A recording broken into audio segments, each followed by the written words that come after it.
Hi all, അസ്സലാമു അലൈക്കും. Welcome back to Silnas kitchen. ഇന്നത്തെ റെസിപ്പി ഭയങ്കര വെറൈറ്റി ആയിട്ടുള്ള നല്ല ടേസ്റ്റി ആയിട്ടുള്ള ഒരു അടിപൊളി ഈവനിങ് സ്നാക്സിൻ്റെ റെസിപ്പിയാണ്. നല്ല സിമ്പിളാണ് ഇത് തയ്യാറാക്കി എടുക്കാനായിട്ട്. കുട്ടികൾക്കും വലിയവർക്കൊക്കെ ഒരുപാട് ഇഷ്ടമാവുന്ന നല്ല അടിപൊളി ഐറ്റമാണ്. അപ്പോൾ ഇതെങ്ങനെയാണ് തയ്യാറാക്കുന്നതെന്ന് അറിയാനായിട്ട് വീഡിയോ സ്കിപ്പ് ചെയ്യാതെ മുഴുവനായിട്ടൊന്ന് കണ്ടു നോക്കണേ. റെസിപ്പിയിലോട്ട് കിടക്കുന്നതിന് മുമ്പായി സിൽനാസ് കിച്ചൺ ചാനൽ ആദ്യമായിട്ട് കാണുന്നവരാണെങ്കിൽ പ്ലീസ് ഒന്ന് സബ്സ്ക്രൈബ് ചെയ്തേക്കണേ. ഒപ്പം തന്നെ ഈ വീഡിയോസ് നിങ്ങൾക്ക് ഇഷ്ടപ്പെടുകയാണെങ്കിൽ ഒരു ലൈക്ക് ചെയ്ത് ഷെയർ ചെയ്ത് സപ്പോർട്ട് ചെയ്യാനും മറക്കരുത്. ഇനി നമുക്ക് ഇതെങ്ങനെയാണ് തയ്യാറാക്കുന്നതെന്ന് നോക്കാം. ഇതിനായി ആദ്യം തന്നെ 3 ഉരുളക്കിഴങ്ങ് തൊലിയൊക്കെ കളഞ്ഞതിന് ശേഷം നല്ലപോലെ കഴുകി എടുത്തിട്ടുണ്ട്. ചെറിയ ഉരുളക്കിഴങ്ങാണ് ഞാനിവിടെ എടുത്തിട്ടുള്ളത്. ഇനി ഇതുപോലെ നല്ല വട്ടത്തിൽ നൈസായിട്ടൊന്ന് കട്ട് ചെയ്തിട്ട് എടുക്കണം. ഞാനിവിടെ 2 ഉരുളക്കിഴങ്ങ് ഇതേപോലെ കട്ട് ചെയ്തെടുത്തിട്ടുണ്ട്. ഇത്രയും തന്നെ മതിയാവും. ഒരെണ്ണം ഞാൻ മാറ്റി വയ്ക്കുകയാണ്. ചെറുതായതുകൊണ്ടാണ് 2 വേണ്ടി വന്നത്. വലുതാണെന്നുണ്ടെങ്കിൽ ഒരെണ്ണം മതിയാവും.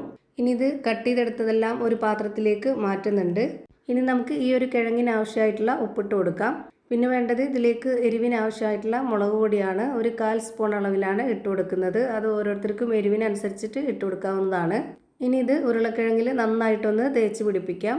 മറ്റു പൊടികൾ എന്തെങ്കിലും ഇട്ട് കൊടുക്കണമെന്നുള്ളവർക്ക് ഇട്ട് കൊടുക്കാവുന്നതാണ്. ഞാനിപ്പോൾ ഇവിടെ മുളക് പൊടിയും ഈ ഒരു ഉപ്പും മാത്രം തന്നെ ഇട്ട് കൊടുക്കുന്നുള്ളൂ. ഇത്രയും തന്നെ നല്ല ടേസ്റ്റ് ഉണ്ട്. ഈ ഒരു ഉപ്പും മുളക് പൊടിയും ഇതിൽ പിടിച്ചു വരാനായിട്ട് ഒരു 5 മിനിറ്റ് ഇതൊന്ന് മാറ്റി വെച്ചേക്കാം. അടുത്തതായി ഒരു ബൗൾ എടുത്തിട്ടുണ്ട്. ഇതിലേക്കൊരു 5 കോഴിമുട്ട പൊട്ടിച്ചൊഴിച്ച് കൊടുക്കുന്നുണ്ട്. ഫ്രിഡ്ജിൽ വെച്ചിരുന്ന മുട്ടയാണെന്നുണ്ടെങ്കിൽ ആ ഒരു തണുപ്പോട് കൂടി ഒഴിച്ചു കൊടുക്കരുത്. 5-10 മിനിറ്റ് നേരം പുറത്തെടുത്ത് വെച്ചതിന് ശേഷം അതിൻ്റെ തണുപ്പൊക്കെ വിട്ടിട്ട് വേണം ഇതിലേക്ക് പൊട്ടിച്ചൊഴിച്ച് കൊടുക്കാനായിട്ട്. എങ്കിലേ നല്ല പെർഫെക്റ്റ് ആയിട്ട് കിട്ടുള്ളൂ. ഇനി ഇതിലേക്ക് ആവശ്യത്തിനുള്ള ഉപ്പിട്ട് കൊടുക്കാം. ഇനിയൊരു വിസ്ക് വെച്ചിട്ട് നന്നായിട്ട് ഇളക്കി എടുക്കുന്നുണ്ട്. എളുപ്പത്തിന് വേണ്ടിയിട്ട് മിക്സിയുടെ ജാറിലിട്ടിട്ട് അടിച്ചെടുക്കരുത്. അപ്പോൾ ഇതിൻ്റെ പരുവം തെറ്റും. ഇതുപോലെ വിസ്ക് വെച്ചിട്ടോ അല്ലാന്നുണ്ടെങ്കിൽ ഫോർക്ക് സ്പൂൺ വെച്ചിട്ടോ തന്നെ ഇത് നന്നായിട്ട് അടിച്ചെടുക്കാവുന്നതാണ്. അടുത്തതായി ഇതിലേക്ക് പ്ലെയിൻ ആയിട്ടുള്ള യോഗട്ടാണ് എടുത്തിട്ടുള്ളത്. അത് മുഴുവനായിട്ടും ഇതിലേക്ക് ഇട്ട് കൊടുക്കുന്നുണ്ട്. 200 ഗ്രാമിൻ്റെ ആണ് എടുത്തിട്ടുള്ളത്. അത് മുഴുവനായിട്ടും ഇതിലേക്ക് ഒഴിച്ചു കൊടുക്കാം. ഇത് സ്കിപ്പ് ചെയ്യരുത്. നല്ല ടേസ്റ്റാണ് ഈ ഒരു രീതിയിൽ ചെയ്തെടുക്കുമ്പോൾ. ഞാൻ എടുത്തിട്ടുള്ള ഈ ഒരു 5 കോഴിമുട്ടയ്ക്ക് അനുസരിച്ചാണ് എല്ലാ ഇൻഗ്രീഡിയൻസിൻ്റെ അളവും പറയുന്നത്. നിങ്ങൾ എത്രയാണോ പലഹാരം തയ്യാറാക്കുന്നത് അപ്പോൾ അതിനനുസരിച്ച് ബാക്കിയുള്ള ഇൻഗ്രീഡിയൻസിൻ്റെ അളവും വ്യത്യാസം വരും. ഇത് മുഴുവനായിട്ടും ഇട്ട് കൊടുത്ത ശേഷം ഇനി ഇത് നല്ലപോലെ വിസ്ക് വെച്ചിട്ട് അടിച്ചെടുക്കാവുന്നതാണ്. ഇതുപോലെ ഓരോന്നോരോന്നായിട്ട് ഘട്ടം ഘട്ടമായി ഇട്ട് കൊടുത്തതിന് ശേഷം വേണം ഇതുപോലെ ഇളക്കി കൊടുക്കാനായിട്ട്. ഇനി ഇതിലേക്ക് 2 ടേബിൾ സ്പൂൺ അളവിൽ അരിപ്പൊടി ഇട്ട് കൊടുക്കാം. വറുത്ത അരിപ്പൊടി തന്നെ ഇട്ട് കൊടുക്കാൻ വേണ്ടി നോക്കുക. നേരത്തെ ഇട്ട് കൊടുത്ത ഉപ്പ് പോരാതെ വന്നിട്ടുണ്ട്. അപ്പോൾ കുറച്ചുകൂടി ഉപ്പിട്ട് കൊടുത്തിട്ട് ഇളക്കി കൊടുക്കുകയാണ്. ഒട്ടും കട്ട കെട്ടാത്ത രീതിയിൽ നന്നായിട്ട് ഇളക്കി കൊടുക്കാം. ഇനി അടുത്തതായിട്ട് ഇതിലേക്ക് വേണ്ടത് സബോള, തക്കാളി, പച്ചമുളക്, ഉണക്കമുളക്, കറിവേപ്പില ഇത്രയുമാണ്. ഇതെല്ലാം തന്നെ വളരെ ചെറുതാക്കി കട്ട് ചെയ്തിട്ട് ഇതിലേക്ക് ഇട്ട് കൊടുത്തിട്ടുണ്ട്.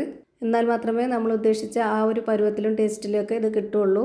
ഒരു പകുതി സബോളയും അതുപോലെ പകുതി തക്കാളിയും 2 പച്ചമുളകും ഒരു 3 വറ്റൽമുളകും കുറച്ച് കറിവേപ്പിലയും ഇത്രയുമാണ് ഞാനിപ്പോൾ ഇട്ട് കൊടുത്തിട്ടുള്ളത്. എന്നിട്ട് ഇതുപോലെ നന്നായിട്ട് ഒന്നുകൂടി വിസ്ക് വെച്ച് ഇളക്കി കൊടുക്കുന്നുണ്ട്. ഇനി ഒരു പാൻ സ്റ്റൗവിലേക്ക് വെച്ച ശേഷം ഫ്ലെയിം ഓൺ ആക്കി കൊടുത്ത് അതിലേക്ക് കുറച്ച് ഓയിൽ ഒഴിച്ചു കൊടുക്കാം. ഓയിൽ ഒഴിച്ചു കൊടുത്തപ്പോൾ കുറച്ച് കൂടി പോയിട്ടുണ്ട്. അത്രയും തന്നെ വേണ്ട. ഈ ഒരു പാനിൽ മൊത്തത്തിലൊന്ന് ചുറ്റിച്ചെടുത്ത ശേഷം ബാക്കിയുള്ള ഓയിൽ കുറച്ച് മാറ്റുന്നുണ്ട്. ഇതുപോലെ വളരെ കുറച്ച് ഓയിൽ മതിയാവും. ഇനി നമ്മൾ മസാല തേച്ച് വെച്ചിരുന്ന ആ ഒരു ഉരുളക്കിഴങ്ങ് എല്ലാം ഇതുപോലെ അടുക്കി അടുക്കി വെച്ച് കൊടുക്കുന്നുണ്ട്. ഞാനിവിടെ ലോ ഫ്ലെയിമിലാണ് ഈ ഒരു പാൻ വെച്ച് കൊടുത്തിട്ടുള്ളത്. ആ ഒരു ഫ്ലെയിമിൽ തന്നെ വെച്ചിരിക്കുക. ഈ ഒരു പലഹാരത്തിന് ഒരുപാട് ഫ്ലെയിമിൻ്റെ ആവശ്യമില്ല. വളരെ കുറഞ്ഞ ഫ്ലെയിം മതി. എത്ര സമയമാണോ വേവാനായിട്ട് എടുക്കുന്നത് അത്രയും സമയം വരെ ലോ ഫ്ലെയിമിൽ തന്നെ വെച്ചിരിക്കുക. ഞാനിവിടെ ഈ ഒരു കിഴങ്ങ് തിരിച്ചും മറിച്ചും ഇട്ട് കൊടുത്തിട്ട് ഫ്രൈ ചെയ്തെടുത്തിട്ടുണ്ട്. ഒരുപാട് നന്നായിട്ട് ഫ്രൈ ചെയ്തെടുക്കേണ്ട ആവശ്യമില്ല. ഇനി ബാക്കി നമുക്ക് ഈ ഒരു കൂട്ട് ഒഴിച്ചു കൊടുക്കുമ്പോൾ അതിൻ്റെ കൂടെ കിടന്ന് വേവാനുള്ളതാണ്. റെഡിയാക്കി വെച്ച ആ ഒരു മിക്സ് മുഴുവനായിട്ടും ഇതിലേക്ക് ഒഴിച്ചു കൊടുക്കുന്നുണ്ട്. ഒരു 6-7 മിനിറ്റ് നേരം ലോ ഫ്ലെയിമിലിട്ട് ഇതൊന്ന് അടച്ചു വെച്ച് വേവിച്ചെടുത്താൽ മതി. അപ്പോഴേക്ക് ഒരു സൈഡ് നല്ലപോലെ വെന്ത് കിട്ടും. ഇപ്പോൾ ഇതിൻ്റെ ഒരു സൈഡ് വെന്ത് കിട്ടിയിട്ടുണ്ട്. ഇനി ഒന്ന് തിരിച്ചിട്ട് കൊടുക്കാം. ഈ ഒരു പാനിൽ തന്നെയാണ് ഞാനിപ്പോൾ തിരിച്ചിട്ട് കൊടുക്കുന്നത്. ഇതുപോലെ ഒന്ന് തിരിച്ചിട്ട് കൊടുത്തതിന് ശേഷം ഈ ഒരു ഭാഗം 1-2 മിനിറ്റും കൂടെ വേവാനുണ്ട്. അപ്പോൾ അതിൻ്റെ മുകളിലേക്കായിട്ട് കുറച്ച് മൊസറല്ല ചീസ് ഇട്ട് കൊടുക്കുന്നുണ്ട്. ചീസ് ഇഷ്ടമുള്ളവർ ഇട്ട് കൊടുക്കുക, അല്ലാത്തവർക്ക് സ്കിപ്പ് ചെയ്യാവുന്നതാണ്.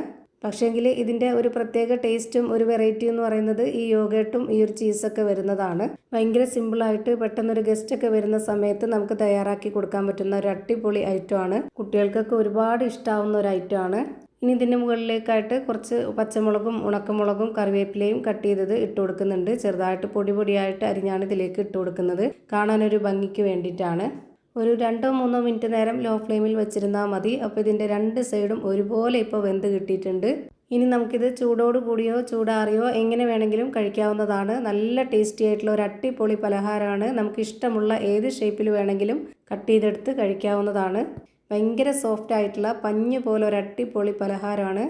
ഞാനിപ്പോൾ ഇവിടെ കട്ട് ചെയ്തെടുത്ത് കാണിക്കുന്നുണ്ട്. അതുപോലെ തന്നെ അതിൻ്റെ അകം എങ്ങനെയാണ് ഇരിക്കുന്നതെന്ന് അറിയാനായിട്ട് ഇതൊന്ന് പൊട്ടിച്ചും കാണിക്കുന്നുണ്ട്. അപ്പോൾ ഇത്രയേ ഉള്ളൂ ഇന്നത്തെ വീഡിയോ ഇഷ്ടമായാൽ ലൈക്ക് ചെയ്യാനും കമൻറ്റ് ചെയ്യാനും ഷെയർ ചെയ്യാനും മറക്കരുത്. അതുപോലെ തന്നെ ഞാനിടുന്ന പുതിയ വീഡിയോസ് നോട്ടിഫിക്കേഷനായിട്ട് കിട്ടുന്നതിന് വേണ്ടി സബ്സ്ക്രൈബ് ചെയ്ത് ബെല്ലൈക്കൺ അമർത്തി അതിൽ ഓൾ എന്ന ഓപ്ഷൻ എനേബിൾ ചെയ്ത് കൊടുക്കാനും മറക്കരുത്. പുതിയൊരു വീഡിയോയുമായി വീണ്ടും വരും. Thank you for watching.